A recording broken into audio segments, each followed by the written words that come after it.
नमस्कार. रांगोळी झालेली आहे. हळदीचं लेपन झालेलं आहे उंबरठ्यावरती.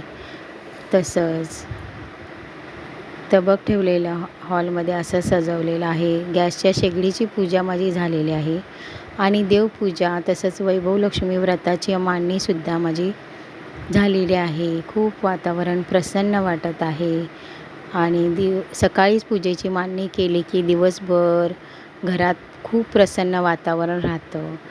आणि मुलांना नाश्त्यासाठी चहा व घावणे केले आणि माझा उपवास होता आणि संध्याकाळी अशी रेसिपी शूट केली फ्लावर वाटाण्याच्या भाजीची. लवकरच आपल्या चॅनेलवरती येईल. आणि संध्याकाळी पूजेचं वाचन वगैरे केलं, नैवेद्य दाखवला, खीर, फ्लावरची भाजी, वरण भात, वड्या बनवलेल्या. ओम श्री महालक्ष्मीच विद्महे विष्णुपत्नीच धीमहि तन्नो लक्ष्मी प्रचोदयात्.